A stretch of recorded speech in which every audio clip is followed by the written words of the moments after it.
thank you. Fantastic, thank you. Good I'm just afternoon. gonna wait. Good afternoon.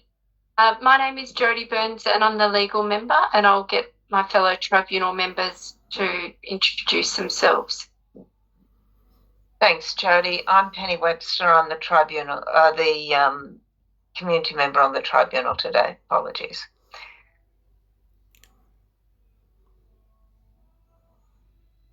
Oh, Dean, you're on mute. Apologies. My name is Dean Stevenson. I'm the psychiatrist member this afternoon. Good to meet you all. Thank you. Now, what I want to do is I'll start off with you, Russell. Russell, I understand you're in the middle of my screen.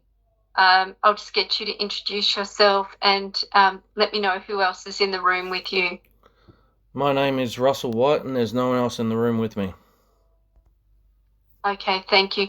And as these tribunal hearings are private, they are not recorded. So I just ask that the participants not record any of these hearings. Just got a question for you. Do you record it yourself? Yeah. No, I don't. Okay. We do make notes though, Russell. All three tribunal members make notes. So you may see us doing other things during the hearing. That's because we're typing our notes up. Sure. I'll start next with Deborah Lawton. So hi, my name is Deb Lawton. I'm a clinician from the Monash Health Mental Health Forensic Assessment and Consultation Team. I'm a senior clinician and have known Russell over a number of years. And Dawn is my colleague as well. Thank you. Dawn Finney. Thank you, Dawn. Dawn, I'll just get your position, please. So my name's Dawn Finney with the same team as Deb, and I'm a senior clinician as well. Thank you. I now have Mark Allen. Sorry, Mark, you're on mute now. Sorry, rookie error. Mark Allen, I'm Russell's allocated case manager. We haven't met face to face up till now, but we've had a couple of chats. Thank you. And last, Miss Bardell Williams, please. Yep. Good afternoon, everyone. My name's Mel. I'm the psychiatry registrar at the Chandler House Continuing Care team. I work with Mark. I've yet to meet Russell, but I'll be on his mental health team going forward. Thank you. And thank you for your attendance. Now, I just want to clarify so we're all clear about what the purpose of today's hearing is. So, Russell, you understand that you're currently on a treatment order and that treatment order was made on the 7th of November? Yes. And it's due to expire on the 7th of May next year? Yeah, it's criminal, to be completely honest. And can you tell me in your words why you think we're having the hearing today? Why we're having the hearing? We're having the hearing because I brought it forward, that's why. Thank you. I just want to clarify. So this is an application to revoke the current order that you're on. 100%. The one that's due to it. Thank you. Given that it's your application, what I propose to do is ask you to set out the reasons why you would like to revoke your current order. Yeah, I've already got it all written down so that I don't have to speak it out. I've got an app called Speechify that's going to do it for me, if that's okay. Okay, thank you. Just bear with me. We will be taking notes. They'll be typed notes. So yeah, thank look, you, yeah, Russell. look. As I said, I've got a couple of documents that'll take probably about not more than 10 minutes. It explains everything that you need to know. Thank you. So, are you ready? Yes.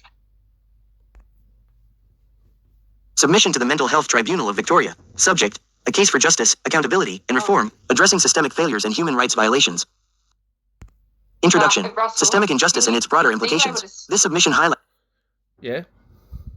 Are you able to slow it down? It's on very fast speed. Yep, sure, I can do that. It'll take a little bit more time to get through. It's okay. But yeah, no, as I said, that's fine. I can definitely facilitate that request. Are you ready? Thank you. Yes. Subject: A Case for Justice, Accountability, and Reform, Addressing Systemic Failures and Human Rights Violations. Introduction. Systemic Injustice and Its Broader Implications. This submission highlights the systemic misuse of mental health and legal systems in Australia, as experienced by Russell White. It contextualizes these abuses within a national mental health crisis, wherein institutional negligence contributes to the deaths of 50 men weekly, an ongoing humanitarian catastrophe amounting to genocide under international law. Mr. White's case exemplifies the need for systemic reform. His vision, embodied in the platform Consequia, offers a path forward, a solution that ensures transparency, accountability, and fairness in interactions between individuals and institutions. Part 1. Russell White's Case, a Catalogue of Systemic Failures. 1. Weaponization of Mental Health Systems. Improper diagnosis and misuse of psychiatry. Dr. Shamira Rahman diagnosed Mr. White with borderline personality disorder, BPD, after a single session in 2016. This rushed diagnosis, unsupported by standard psychiatric protocols, was later used to justify legal sanctions against him, including compulsory treatment orders (CTOs) and parental alienation. Violation of mental health principles. The Mental Health Act 2014, Victoria, was exploited to enforce CTOs and force medication, ignoring the Act's requirement to prioritize less restrictive alternatives. 2. Judicial overreach and bias. Judicial misconduct. Justice Gillian Williams issued rulings based on speculative risks without evidence, violating principles of due process and fairness. Parental alienation. Mr. White's relationship with his children has been reduced to minimal supervised contact, contravening the Family Law Act 1975 and international human rights conventions. Lack of accountability. Judicial immunity has shielded biased and unfounded decisions, eroding public trust in the judiciary. 3. Violations of human rights. Psychological torture. The cumulative impact of systemic abuse has caused profound mental harm, amounting to torture under Article 7 of the Rome Statute. Family separation. Restrictions on Mr. White's parental rights violate Article 12 of the Universal Declaration of Human Rights, which guarantees the right to family life free from arbitrary interference. Part 2. Consequia, a Vision for Reform. Consequia was conceived by Russell White to address the very systemic issues that have victimized him. Leveraging blockchain technology, Consequia ensures accountability, transparency, and fairness in governance and social systems. 1. Core features. Mass communication and emergency management. Provides secure, real-time communication tools for crisis situations. Judicial oversight and transparency. Implements immutable records of judicial decisions, preventing abuses of power. Enterprise integration. Seamlessly connects disparate systems for enhanced accountability and efficiency. Parental rights protections. Safeguards the best interests of children and parents by preventing alienation and ensuring fair judicial decisions. 2. Technical architecture. Blockchain infrastructure. The Q blockchain ensures tamper-proof records, fostering trust and reliability. Digital identity. Empowers users with control over their data while enabling secure verification for interactions with enterprises and governments. 3. Social and governance impact. Preventing systemic abuses. By creating auditable systems, Consequia addresses systemic corruption and inefficiencies. Restoring trust. Consequia promotes accountability, rebuilding public confidence in institutions. Part 3. Broader implications of systemic failures. The systemic flaws in Mr. White's case mirror a nationwide mental health crisis. Australia's suicide epidemic is fueled by institutional failures that exacerbate mental distress. Neglect of voluntary help seekers. Individuals seeking assistance are treated as liabilities, facing coercion rather than support.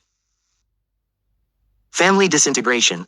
Legal and mental health systems actively sever familial bonds, intensifying psychological harm. Lack of accountability. The secrecy and opacity of judicial and psychiatric processes allow abuses to go unchecked. These failures collectively contribute to widespread mental harm, constituting crimes against humanity under international law. Part 4. Urgent actions required. 1. Immediate remedies in Mr. White's case. Independent review. Conduct an impartial psychiatric assessment free from prior biases. Restoration of rights. Lift all unjust legal and mental health sanctions. Reunification with family. Restore Mr. White's access to his children without restrictions. 2. Accountability and oversight. Review of judicial and medical misconduct. Investigate actions taken by Justice Williams and Dr. Rahman, holding them accountable for abuses of power. Systemic reforms. Introduce measures to ensure transparency and fairness in mental health and judicial processes. 3. Adoption of Consequia. Institutional implementation. Use Consequia to establish tamper-proof systems that ensure accountability and prevent abuse. National mental health reform. Leverage Consequia's features to rebuild trust and improve outcomes in mental health care. Conclusion. A call for justice and systemic change. Mr. White's case is not isolated, it is symptomatic of a deeply flawed system that perpetuates harm. By addressing these failures and implementing reforms such as Consequia, the tribunal has the opportunity to lead a transformative shift towards justice, transparency, and accountability. This is a pivotal moment to correct past wrongs, protect future generations, and restore faith in Victoria's institutions. Sincerely, Russell John White, founder of Consequia. Okay, so that was one. Thank you. Russell, I'm just wanting to clarify with you, with your application is in relation to the criteria of what constitutes a treatment order. Can I go through that? Sure. Can I go through the 4 criteria that we need to consider today? You can go through it if you deem so. Yeah. Thank you. I appreciate that. In respect of the criteria that the tribunal has previously been satisfied of in making the current order is one that you have a mental illness, and that definition is captured under the legislation to be characterised by a significant disturbance of thought, mood, perception, or memory. So that's the first criteria. The second criteria is whether you need immediate treatment in order to prevent serious harm to yourself and others. The third criteria is whether, if you were to be put on a treatment order, which you are now, whether you would receive the treatment. And the fourth criteria is whether there are any least restrictive ways. So for the purpose, because we have an hour scheduled for today's hearing, are you able to address us on the criteria that I've just set out? Oh, look, yeah, I've got another audio that I'd like to play, but as I said, while we take a second to answer these questions, I'll be quite happy. I've never assaulted anyone, so where's the risk? The only risk is me telling the truth about what the system's done. I'm not suggesting. I'm just reading out. I'm just. No, that's what I'm trying to say. The criteria. Yeah, it states that basically one of them is if I'm a risk, then you'll put me on the order. But what I'm trying to say to you is this: what is the risk of me telling the truth? The criteria is that we need to be satisfied. If we're satisfied of all 4, you remain on the order. If we are not satisfied of even one of the criteria, then we need to revoke the order. Does that make sense? Yeah, I've had it revoked before. So it was revoked 9 months ago. And I was quite happy and I was off the order, but I'd contacted the government and the courts trying to resolve my situation, but they just ignore me. So I started posting things online about the situation. And so basically what happened was Eastern Health weaponised their systems with the community treatment team and arrested me under gunpoint. Did you hear about? Oh, you wouldn't have heard about that. So they came over to my house. They had 3 police negotiators try to coerce me outside to speak to the CAT team. I didn't want to speak to the CAT team because I knew why they were there. And as I said, I was just trying to tell my story because obviously the system wouldn't listen. So I was trying to expose obviously what's happened to me. And the system's been weaponised against me. It's been completely inappropriate. It's a complete overreach of power. It's completely disproportional to what I've done.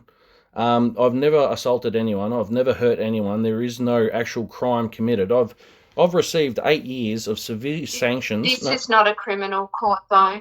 Sorry to interrupt, but I just want to make it clear that when this is not a criminal hearing. Well, I have to be honest. I think that the whole process is criminal. The whole process is criminal. Now, look, I have never hurt anyone. All I'm trying to do is tell the truth. You can call me anything you want with your professions and your qualifications, but at the end of the day, the only thing I think I have is high-functioning autism, and I have a case of post-traumatic stress, obviously because of the situation. I don't believe in any of your diagnoses. I think they're all a joke, and I think that yous have destroyed my life with incompetence. Anyway, I'd like to move on to my next audio. Thank you. Thank you. Comprehensive letter to the Prime Minister of Australia. Subject: an urgent plea for justice, systemic reform, and recognition of Consequia as a national and global solution. 2. Anthony Albanese, Prime Minister of Australia. Dear Prime Minister, my name is Russell John White, founder of Consequia, a revolutionary, blockchain-powered platform designed to address societal disconnects in governance, enterprise integration, and judicial accountability. Over the past 13 years, I have endured systematic obstruction, judicial overreach, and state-sanctioned alienation, failures of governance that run counter to Australia's principles of fairness and justice. This correspondence seeks not only redress for the personal injustices I have suffered but also recognition of a technological solution, Consequia, that can eliminate the systemic deficiencies I have faced and prevent others from enduring similar harm. Conflict between Consequia and Australia's digital identity initiatives. The crux of my struggle lies in the fundamental incompatibility between my platform, Consequia, and Australia's current trajectory in digital governance systems, particularly your vision of a centralized, government-controlled digital ID. 1. Your system. The Australian government's digital identity framework focuses on centralization, giving government bodies unilateral control over citizens' data. This structure exposes Australians to potential abuse of power, breaches of privacy, and inadequate oversight. Reinforces the very disconnects and inefficiencies in governance that have contributed to my ordeal. Leaves individuals vulnerable to misuse of data, as seen in my own experience where judicial and mental health systems weaponized information against me. 2. My vision, Consequia, decentralized governance. Leveraging blockchain technology, Consequia ensures that no single entity controls the flow of data, preventing misuse. Transparent oversight. All decisions, whether judicial, administrative, or organizational, are recorded immutably, fostering accountability. User-centric design. Unlike your proposed centralized ID system, Consequia empowers individuals with full control over their digital identity. Global scalability. While your system remains Australia-focused, Consequia is a solution with global applicability, addressing cross-border governance, privacy, and security issues. The systematic dismantling of my professional and personal life over the last decade is rooted in a resistance to innovation. My efforts to introduce Consequia have been met with opposition, theft of intellectual property, and deliberate suppression. A chronology of injustice. Since 2016, my life has been systematically dismantled due to my pursuit of Consequia. 1. Weaponization of mental health systems. False mental health diagnoses were imposed to undermine my credibility and restrict my freedom. Diagnoses like borderline personality disorder, BPD, were fabricated without standard psychiatric protocols or longitudinal evaluations. 2. Judicial overreach. Sanctions, including parental alienation and restrictive court orders, were levied without any criminal convictions. Justice Gillian Williams perpetuated a pre-crime mentality, issuing orders based on unfounded risks rather than evidence. Russell, 3. State-sanctioned parental alienation. Can you just pause that for a moment? I understand from what I've read that that's the letter that you've supplied to us, which we have looked at. Yeah, but everyone else hasn't read it. Okay. Well, everyone else hasn't heard it. Everyone else hasn't heard it. There's a lot of other people, honey. We're the decision makers, Russell. I understand that, Russell, but the 3 people on the tribunal are the decision makers here. And while I understand that you have some comments to make about the system, at the moment we can only focus on you. Well, that's why we're focusing on me, because I am doing what I'm doing, trying to fix the system. Yeah, and we need to focus on how you're going at the moment. I'm fine. I'm completely fine. I just want this complete overreach and this excessive control out of my life. That's the reason why I've documented what I've documented. Okay. So can I ask you a couple of questions about the treatment that you're having at the moment? Sure. Okay. So what medication are you on at the moment? I'm on Abilify. I was on 300 mils. This time around, they've raised it to 400. Okay, and how are you going on that? I think it's a poison. I think it's a disgusting abuse of power, and I think that effectively what you do, you should be ashamed of yourselves, drugging people that are completely innocent. Okay, and do you think it's changed your mood at all? I think it's annoyed me more than anything. Okay, so you're still feeling annoyed? No, I'm annoyed because you're drugging me illegally. It's a big difference. Well, I'm not going to argue with you about. I want to know how you're feeling at the moment. So what do you do in your normal daily life? You're out of hospital now. You know, how are you feeling in your time? How am I feeling in my time? I'm with my mother at the moment down at Phillip Island. Okay. So I've been spending time here helping her around the house and just doing research and preparing myself for today, obviously. I had a second psychiatric opinion on Tuesday. Yep. And I don't think we've got that report yet. No, but have you seen it? No, she's only just done it. She only just did it Tuesday, and I gave her all my information. So I enabled her with access to my database, which I did today for Mark. Okay. And Now, Russell, you've had a number of IVOs taken out against you, and I know that you breached those and ended up in prison and then in Thomas Embling. So what are you've said that you've not been violent to anyone, but to the way I would read that is there is a risk there that you may harm somebody. Oh my God. It was a low-level IVO breach. I went absolutely nowhere near her. I was trying to communicate with her to get her to stop because I was suffering. I tried to appeal to her better nature. She went to the cops, said she was scared. I went absolutely nowhere near her, and you threw me in jail for 90 days.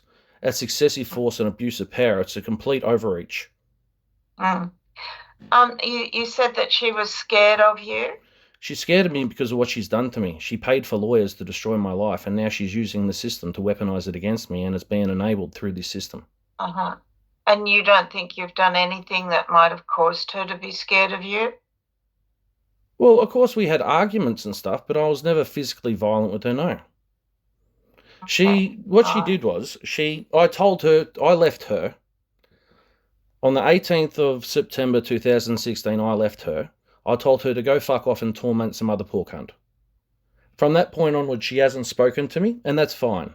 But she's weaponised the system against me and stolen my children, all my assets, everything. The system is disgusting. I tried to get legal aid because I'd lost my job through this process because I went to the hospital and asked for help. And instead of actually helping me, you gave me a borderline personality diagnosis. My wife used that in court and weaponised it against me. I still haven't committed a crime. You've had all these... okay, cut me off then. Russell, I am going to cut you off because we've got a very short amount of time and other people will want to speak, and we'll want to speak to the treating team, and we'll also want to speak to Deb and Dawn as well, because a number of different people have said that you have got a mental health problem. And do you think that they're all wrong? I think the system is disgusting. I think that it's a complete... the system is just completely broken. That's what I think. I think you've made that point really clear. Because we're very short on time, we only have less than about 20 minutes left. I would like to, first of all, hand over to my colleague, Dean, but we have got 4 other people in the room who also need to have their voice heard. So thank you, Russell. Thanks, Dean. Thank you, Penny. Russell, I've just got 2 things that I wanted to talk with you about. Sure. Now, I understand that you're feeling that the whole system, legal system, medical legal system, mental health system has impacted very negatively on you. I was just wondering whether you made any submissions to the Royal Commission into Mental Health Services. I've made that many submissions. It's absolutely ridiculous. Like, I've got a full database of evidence that I've submitted to Mark and the new treatment team. And obviously, Deborah's got a copy of it as well, the MH Fact team. I've got a complete database of evidence that proves that I've audited this entire process the entire time and that it's completely broken.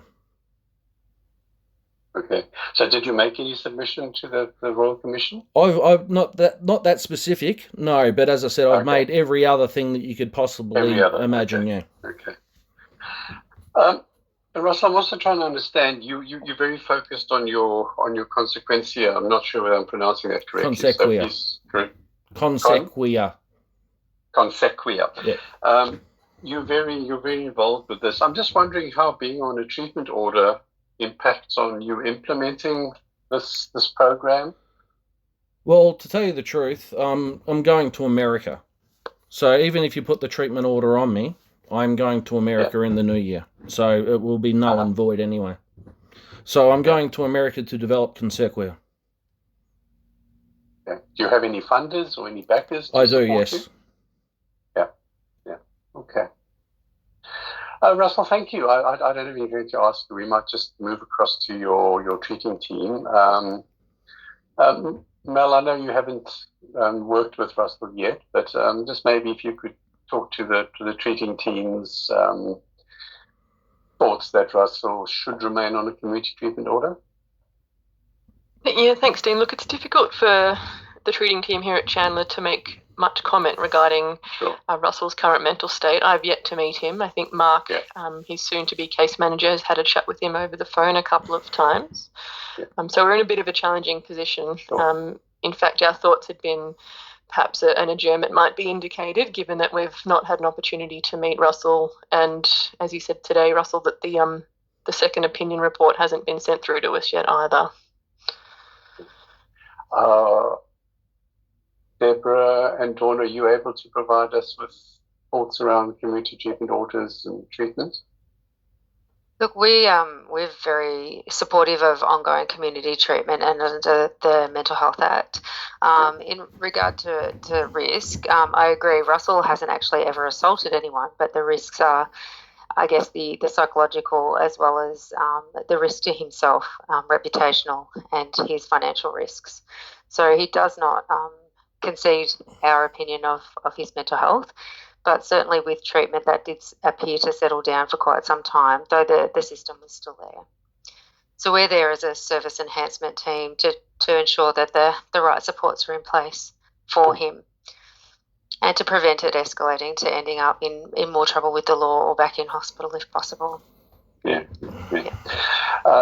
Well, you wouldn't have been engaged at the time that the community treatment order was revoked, because I understand that Russell then withdrew from community treatment. So we certainly weren't involved at that time. He was case managed by Yarra Valley Mental Health, is my understanding, and taken off the treatment order back in, I think, March this year and disengaged by April. Yeah. So over what period of time have you known Russell? I think our initial referral was about, correct me if I'm wrong, Russell, it was during COVID time back in about 2019, 2020. And he's seen multiple clinicians from my team, including psychology. 2018. Was it 2018? 2018. Okay. So, and then was case managed by Latrobe Valley Mental Health with Dr. Hugh Lowy, as well as Subin George for a period of time before moving back up to Lilydale and being managed by the Yarra Valley Community Mental Health team. Yeah. And just the circumstances of Russell coming back into contact with mental health services a month or so ago. What was that about? So that referral came back through the forensic clinical specialist after there was contact with triage in regards to some threatening emails that Russell had sent detailing Dr. Lowy and Dr. Van, I think it is. Yes, Dr. Van. From Yarra Valley. So, and then subsequent to the contact with the forensic clinical specialist, a referral to CAT occurred, which is the incident that Russell's talking about where the police were at his front door, at his brother's front door. Okay. So those emails hadn't Can I just interrupt for a moment? Sorry to interrupt.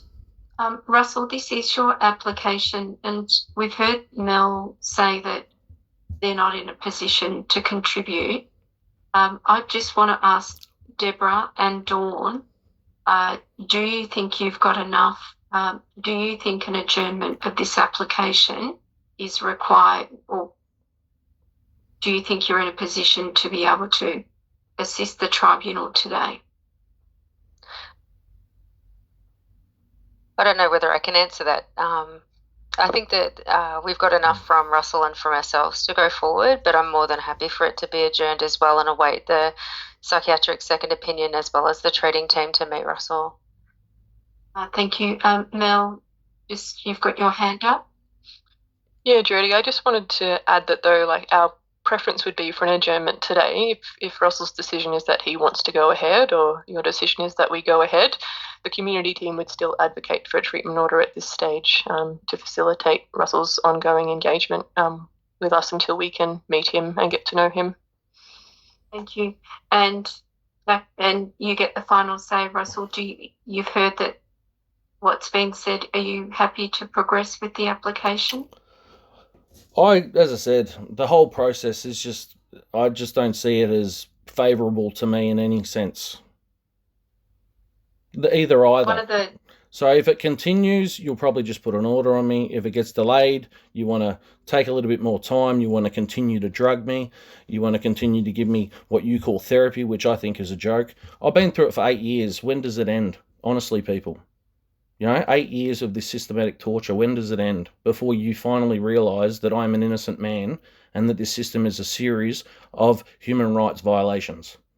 Breaching the Rome Statute. Yeah, the Rome Statute, Article 7, which is crimes against humanity causing severe mental harm amounting to genocide. 50 men kill themselves a week in this country because of this collective system. Now, I want out of it, please. I haven't hurt anyone.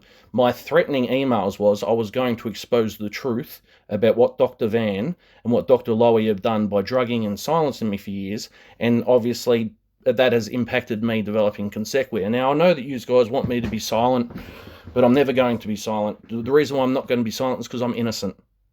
Okay? I'm completely innocent. One of the roles of the legal member is to protect your rights, and so what I want to hear from you is whether you would like to progress with your application. Sure, I'd like to progress with my application. Thank you. And that's one of my roles is to ensure that you're afforded procedural fairness. So we will continue with the application. What we will be continuing with is, though, focusing on the 4 criteria that I set out earlier. Sure. Look, I don't believe I have a mental illness. I honestly do not believe I have a mental illness. I believe that I'm high-functioning autistic, and that has been brought up in psychiatric evaluations before. The fact that you can't actually give me a specific diagnosis or justify delusional disorder in any way, or the lies that orchestrated this all with borderline personality disorder, you cannot just label people, and then those labels actually destroy people's lives, and that's why we're here today. One of the things that the tribunal doesn't do is affix labels, and the legislation, the definition of mental illness, as I said earlier, is very broad, a condition that is characterised by significant disturbance of thought, mood, perception or memory. Noting that you think you have a high-functioning autism, do you think that fits within the definition of what I've just set out of mental illness? Not at all. I think it's a complete abuse of power. And as I said, I would like my life back as soon as possible. I would like this overreach to stop. And I would like, as I said, everyone out of my life. Now, I was going to state that I would like to be off this order, but I'll continue to obviously work with MH Fact. MH Fact today, stating that I need to be an order and obviously this and that, obviously is not favourable to me, and I'm very disappointed in you, Deb. I actually want someone to actually support me because I have not done anything wrong. This system is completely criminal. If you were me, you would say exactly the same thing. If you were me, you would have done exactly the same thing. I have audited the system as I've gone through the system, trying to get my life back. Now, obviously, there's a lot of ups and downs in that process, and there's a lot of frustration. But at the end of the day, I have never hurt anyone. I've never abused anyone. You've stolen my children for 8 years on falsehoods. I've gone through a family court system which is weaponised against men. I have all the evidence and all the proof. I've gone to the courts just cover it up. I've gone to the government covers it up, and they use you as pawns to drug and silence me. That is the fact. This is a conspiracy to pervert the course of justice, and I want my life back immediately, please. I want my life back immediately. I want all these controls to end. If you want me to see someone in relation to my mental health, I will deal with MH Fact only on a voluntary basis. But I do not need to be drugged and silenced or any more care, because you've already given me 8 years, and what have you achieved out of it? Absolutely nothing. Absolutely nothing. I have not changed my tune. I'm completely innocent. I'm fighting for my life. What else am I supposed to do? Russell, it's not about innocence. One of the things I want to make it clear is the tribunal is independent of your treating team, and we do not make a decision about guilt or anything. It's simply applying the criteria. Well, the criteria. In respect of, can I just ask a question, because I really need to know the answer? Sure. In respect of you're saying that you will engage with MHFACT on a voluntary basis. Can you set out for me what you understand that will look like? Well, if you've ever got any issues, and if you want to speak to me in relation to whatever, then you go to MHFACT first, and then they'll contact me. I don't want to be called by the CAT team. I don't want anything to do with Eastern Health. Eastern Health have destroyed my life. I just want out of the system. I was out of the system. You've weaponised the system against me. You had 4 negotiators trying to coerce me out of the house to speak to the CAT team. It was a completely disgusting scenario. You had the police smash down my door over a CTO and arrest me under gunpoint. This situation's gone too far. It's gone enough. Yeah, it needs to end. So with this MHFACT, will you? I'll fully engage. In any treatment? I'll fully engage, but I don't need medication. I don't need medication at all. But I will fully engage with MHFACT, and if you want anything from me, you go to MHFACT. They come to me. It's that simple. That is the only thing I'm willing to do. Other than that, I want off the order immediately. Yeah. Thank you. Dean, and I do apologise, I did interrupt, but I did need to ensure that we stayed on the criteria. Sure, not at all. Yeah, I was just interested to hear from Deborah if those emails hadn't come up, Russell wouldn't have come to the attention of services again. Most likely not. Yeah. So, yeah. Yeah, okay. And then just one more question for you, Russell, is with all these proceedings, have you had the assistance of Victoria Legal Aid or Never. a lawyer? Never. No, they won't take my case because I've tried and I've given my case and they say quite simply they won't do it because it's going against the government. I'm actually a whistleblower. I'm gone and put in an application for protected information disclosure. Support you in the mental health tribunal process. Sorry, say that again. They've told you they will not support you in the mental health tribunal process? No, as I said, I went to legal aid, and because I have an issue against the government, they've got some type of conflict of interest because they are actually a government entity like yourselves. Yeah. Okay. So yeah, sorry, I've had to do the entire thing by myself. All on your own. All on my own, 100%, the whole 8 years, with no assistance. And have you ever thought about VCAT? I've thought about everything, mate. As I said, I've got a huge database of everything. I've been nearly everywhere. I'd say I've got about 98% of every single agency and entity in this country that I've contacted in relation to all these different processes, and I've got a huge database of evidence that proves that this is a conspiracy to pervert the course of justice. It is excessive force and abuse of power, and I am the victim of the Commonwealth Government of Australia and the systems that represent it. Thank you, Russell. I don't have any more questions. Thanks, Shadi. Thank you. Now, in respect of the criteria, and I know I keep coming back to it, but it is the only decision, the only criteria that we can make a decision about today. Russell, in respect of the criteria, we've been through whether you think you have a mental illness, and we've been through what the definition of that is.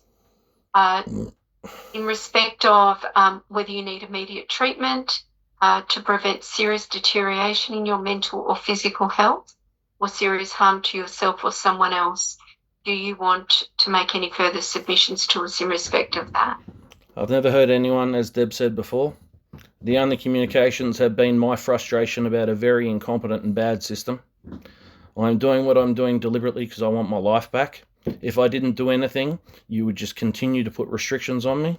The reality is the whole system, whether it be judicial, whether it be mental health, whether it be governmental, is disconnected and it's not managed properly. Let's be completely honest. Technology is our friend.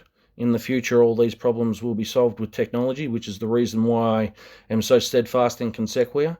Decentralising and taking power away from the government is the only way people like me are going to ever be able to go through a system like this with any accountability. The current process is a joke, 100% a joke. I'm sorry, I know it's your job and it's your profession, but from my perspective as the victim of your system, I'm telling you now it's disgusting. So what I'm trying to do is I'm trying to fix the system. Now, I'm an entrepreneur. Before that, I was a security professional. I still see myself as a security professional, even though you've taken away my license, my career, stolen my children, destroyed all my assets. I've got no super left because I've used all my money to fight the system. I had to self-represent and do it all myself, all while you were attacking me and drugging me. I've had enough. I have not done anything wrong. I would like my life back immediately. I would like these orders cancelled immediately. They are so excessive that they are a serious human rights violation, and you've been committing them against me now for nearly 3,000 days. Enough is enough. Thank you, Russell. And Russell, the next criteria that we need to consider is whether you're on a treatment order at the moment, because this is an application to revoke. Are you getting treatment? It seems to me that what you've already told us, you do agree that you are getting treatment. Well, I've been fully compliant. They put me in. That's just simple yes or no. I've been fully I'm sorry compliant. to cut you off. Yeah. And the last one, in respect of, you've already answered this earlier, but to afford you procedural fairness, I'll go through it again. Do you think there's any less restrictive way? You've said that you will, you request to be voluntary, the order to be revoked, and you'll deal with MHVAC. Is that correct? That's correct. They classify me as a forensic patient, so I might as well deal with the forensic people, and I don't need to be seen by every person in sundry. I just, as I said, I'm focused on what I'm doing. I know what I'm doing. I'm 100% deliberate. There is no delusion. It is my life, unfortunately. I'm telling the truth about what is done to me collectively with the system. And the truth is, as I said to you before, 50 men kill themselves a week in this country. There's a larger issue here that I'm trying to fix. Thank you. And if you were voluntary, put in other words, if we were to revoke the order today, you would cease all contact or all medication? I don't want medication. I don't need medication. I'm not antipsychotic. I am high-functioning autism. I had a breakdown, post-traumatic stress. I do not identify as borderline personality disorder. I am definitely not delusional because everything I do is deliberate and calculated. The weaponisation of the system against me, especially through Eastern Health, is absolutely disgusting, and it is an abuse of power. It is a human rights violation, and as I said, I would like an end to it. I've never hurt anyone. I'm the one that's been hurt constantly. Yeah, I suffer severe mental harm because of what you do to me. You, the system. I want out of the system because I know I'm a good person. I know I've never hurt anyone. That's the reason why I did the audit, and I did the audit because I knew at the end of it I'd be able to show you that information and talk about it and show you that it is completely deliberate. Now, I've sent the information to Mark. You can speak to Deb. Deb has a copy of the database. It's pretty extensive. I was a security professional, so you took away my career. So what I did was I audited the process. I audited the system. And you don't like the system. No, and you have told us that, and I'm grateful for you confirming that for us. Dean and Penny, are there any other questions you wish to raise? No, thank you. And in respect of the treating team, is there anything further that you think that the tribunal needs to be aware of before we make our decision on the application to revoke the order? Thank you.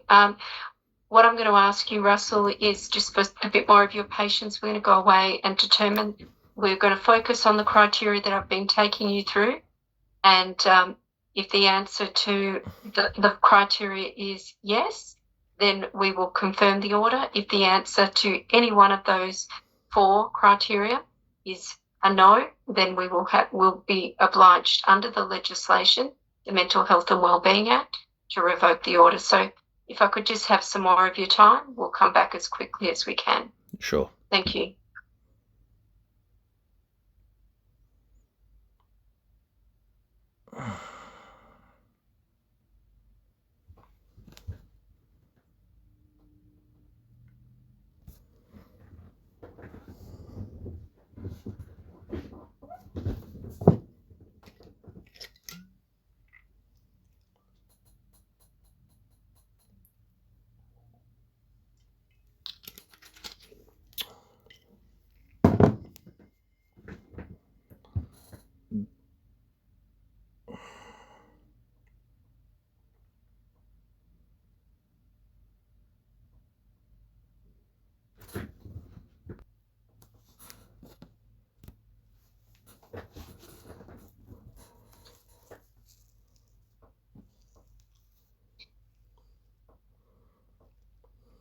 Jody, you're on mute.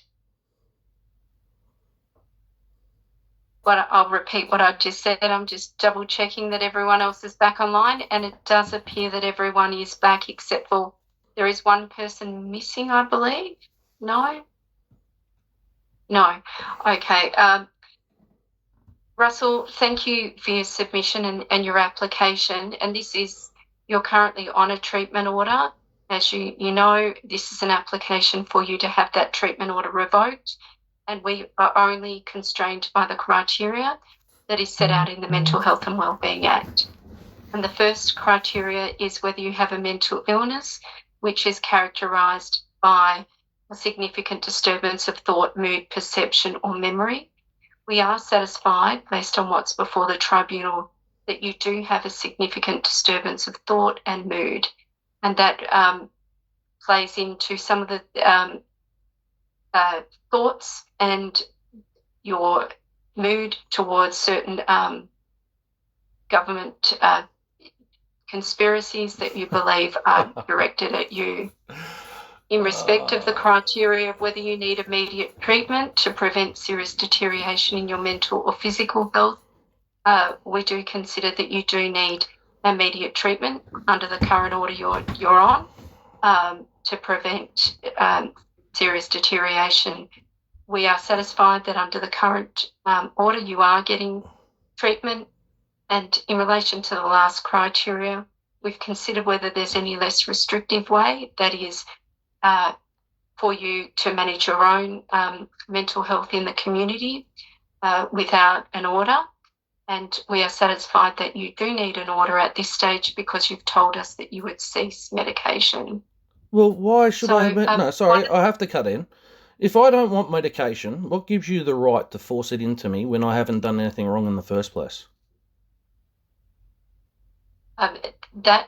That's not the role of the tribunal. The way you're treated, the treatment you receive is between you and the treatment team. We just determine whether an order should be made. Well, you're wrong. Now, Russell, you're want to do is you're wrong. I want to leave you with some encouragement. You did tell us during the hearing that you've got a second opinion coming, and also that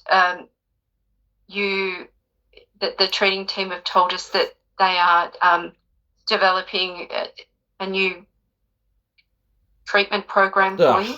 What we encourage you to do is between now and the end of your treatment order is you are open at any time to make a further application. I've already made it, so consider it done. Consider it challenged immediately, yeah? And I'm going to hold you and whoever else is making this accountable legally, yeah? So when I go through this process at the end, because I have a saying, yeah, test my resolve and find out where you finish and I begin. If you want to destroy my life and lie about me, then at the end of the day, when there's civil litigation at the end of this, I'm going to make sure that people like you are accountable, because you cannot do what you do currently in the process that you do it. It is illegal. It is unconstitutional. I haven't done anything to deserve this abuse. I have not hurt anybody. You're saying I've got a serious thought process, yeah? What? You're the one actually creating the harm. Don't you understand that? You with this process and the government, you are the problem. You are the harm. You are the mental illness. And then you're saying I've got a mental illness because you are causing me severe mental harm. It's disgusting. Thank you, Russell. And it is completely disgusting. I'd like to thank everyone else that's attended today. As I've set out, we are confirming the current order. Yeah. And you are at liberty to make another application if you have new evidence. Yep, as I said. Thank you, Russell. Yep. Fuck you very much. Thank you. Thank you, everyone. Thank you, Russell. Thanks.